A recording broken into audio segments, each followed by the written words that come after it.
La parole est à Monsieur Jean-Yves Leconte pour le groupe socialiste et républicain pour 10 minutes.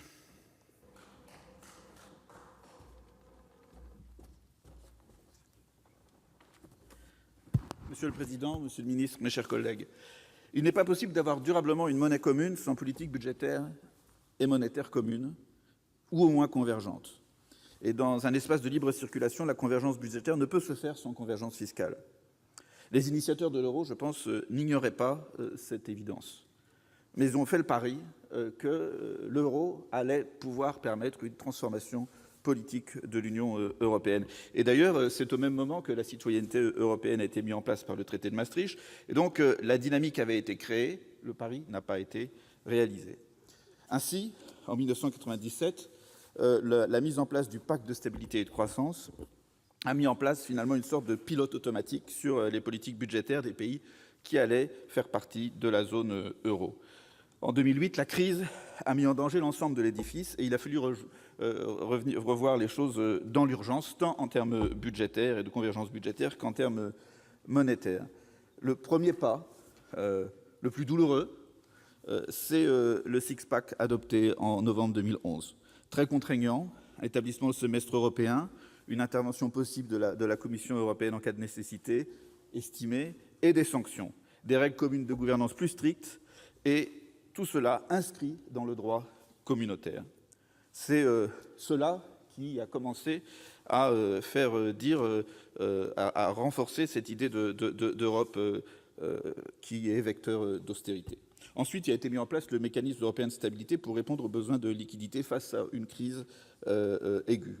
Enfin, négocié en mars 2012, le TSCG a été, comme vous l'avez dit, Monsieur Pierre-Laurent, n'a pas été inscrit dans les actes communautaires, mais était un traité entre 25 pays membres de l'Union européenne qui répondait à l'exigence de la Banque centrale européenne qui voulait ceci pour pouvoir mettre en place une politique de défense de l'euro plus agressive. La France, vous l'avez rappelé, ne s'y est pas résolue facilement, mais la mise en place du plan Juncker, dont la France est l'un des principaux bénéficiaires, a, pu justifier le fait d'aller dans cette direction compte tenu de la situation financière de l'Europe et aussi de notre pays. Bien entendu, tout cela ne s'est pas fait sans conséquence sur l'image de l'Europe.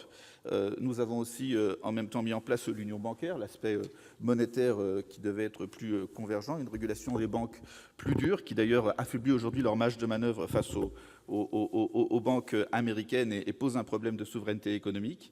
Enfin, contrairement à son image, le TSCG n'est pas plus dur que le six-pack, ce qui, lui, reste dans les traités, et vous l'avez dit, avec les conséquences que vous avez justement soulignées. C'est aujourd'hui, finalement, la notion de déficit structurel qui était dans le TSCG qui est remise en cause, et on est tous d'accord pour dire que c'est une notion qui avait vocation à ne pas ajouter la crise à la crise, mais qui, en réalité, faute d'objectivité, ne veut pas dire grand-chose. La constatation qu'on doit faire après 7 ans de politique de cette nature, c'est que l'Union européenne s'est comportée comme un pays dont l'économie était totalement tournée vers l'exportation. Elle a oublié que sa principale force, c'était son marché intérieur, le premier marché intérieur mondial. Cette force, c'est d'autres pays qui nous l'ont prise, les États-Unis, l'Inde ou la Chine, en développant la force de leur marché intérieur et la demande sur leur marché intérieur pendant cette période. Il suffit de voir sur ces années l'évolution des croissances des différentes zones du monde pour le constater. On doit aussi constater que ça remet en cause la politique de concurrence qui s'appuyait finalement sur le fait que tout se passait en Europe. Or, sur les dernières années, plus grand-chose se passe en Europe. Les choses se passent en Chine, les choses se passent sur les marchés mondiaux. Et ceci fait que notre politique de concurrence européenne, elle est devenue caduque aussi parce que notre marché européen n'a pas été suffisamment soutenu. La réduction du périmètre de l'action publique dans les différents pays européens est aussi particulièrement préoccupante en matière d'éducation, en matière d'énergie, en matière de logement. Et ces sujets sont des sujets qui attaquent finalement la cohésion de nos sociétés. Il n'était donc pas du tout raisonnable, comme le proposait le Parti populaire européen, d'inscrire les dispositifs du TSCG dans les dispositifs des traités de l'Union européenne. Quelle réponse alors pour sortir de ce pilotage automatique que le pacte de stabilité, pas le TSCG, le pacte de stabilité, a introduit en 1997 et a été durci en 2011 avec le Six-Pack. D'une part, un budget de la zone euro. Oui, mais comment faire ? Nous avons déjà du mal avec des ressources propres de l'Union européenne qui baissent et qui sont de moins en moins importantes dans le budget de l'Union européenne et des contributions nationales qui sont de plus en plus élevées. Si on avait un budget en plus et que ce sont des contributions nationales, finalement, quel est le sens de tout ça ? Si le budget de la zone euro remplace le budget le budget de l'Union européenne, où il y a des transferts de compétences, est-ce que vraiment nous allions dans le sens de l'intégration européenne ? Et quoi qu'il arrive, la ligne de crédit que le gouvernement aujourd'hui évoque comme étant un grand succès, la mise en place d'un budget de la zone euro, la ligne de crédit dans le budget de l'Union européenne pour la prochaine période ne répond absolument pas aux enjeux et au contraire, compte tenu des conditions pour sa mise en œuvre, n'est absolument pas une réponse adéquate à une mise en place d'une politique budgétaire plus intégrée entre les pays de la zone euro. Le pacte de stabilité lui-même doit être revu, car il a été mis en place en 1997 dans des conditions absolument différentes en termes de déficit budgétaire, de déficit public, de dette, mais surtout de taux d'intérêt. 3% de déficit public par an, 60% d'endettement, c'est absolument différent lorsque nous avons des taux d'intérêt proches de zéro ou lorsque les États se financent, comme en 1997, à peu près à 5% d'intérêt par an. Les règles ne peuvent plus être les mêmes. Aujourd'hui, nous devons constater que face à ces règles-là, d'une part, nous bloquons la capacité des États à emprunter sur le long terme pour des politiques en matière de transition énergétique, de logement en particulier ou d'éducation, qui sont particulièrement indispensables, ou d'infrastructures qui permettent de renforcer nos économies, alors que l'argent est là, disponible et pas cher. Et d'autre part, le fait d'avoir des taux d'intérêt faibles rend possible pour les dépenses courantes, les États de vivre au-dessus de leurs moyens. Donc en fait, il faudrait faire évoluer les choses en durcissant la capacité sur les dépenses courantes et en permettant beaucoup plus d'investissements. Enfin, sur ces sujets, c'est bien parce que nous voulons que l'Europe soit un modèle pour l'avenir, et en particulier pour la transition énergétique, il est absolument indispensable de faire en sorte de renforcer les capacités d'endettement de la puissance publique pour assurer la réussite de la transition énergétique et pas simplement compter sur le fait que l'Europe va perdre son activité industrielle et va l'envoyer et va acheter des produits dans d'autres pays du monde pour baisser nos émissions de gaz à effet de serre. Ce manque d'investissement en Europe, il est particulièrement dramatique lorsqu'on regarde ce qui se passe dans d'autres pays. Je reviens de Chine.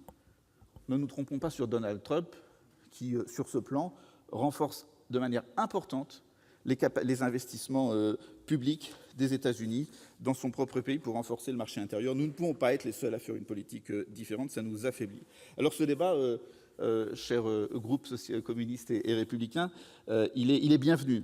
Il ne doit pas être simplifié et il est important, au moment où on parle des élections, où on aborde les élections européennes, d'évoquer ce sujet. Parce qu'on doit effectivement constater, et vous l'avez dit, qu'à force d'avoir parlé et d'avoir mis en place ces critères de Maastricht avec les conséquences qu'on vient d'évoquer, alors qu'il faut mettre en place une politique européenne commune, budgétaire et monétaire, si on a une monnaie commune, nous avons finalement transporté le débat et de la mise en œuvre des critères de Copenhague, des critères de démocratie, d'état de droit, qui sont le fondement de l'Union européenne, et on a fait glisser l'Europe du respect des critères de Copenhague au respect des critères de Maastricht, et c'est ceci qui est en train de casser l'image de l'Europe auprès des citoyens.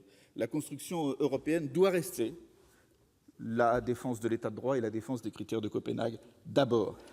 Si nous ne défendons pas d'abord les critères de Copenhague, nous n'aurons ni les critères de Copenhague, ni la démocratie, ni l'état de droit, ni un développement économique.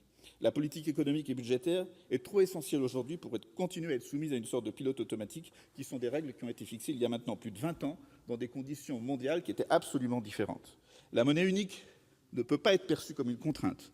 Elle doit être un outil de souveraineté qui est au service de la démocratisation et qui passe par la démocratisation de l'Europe.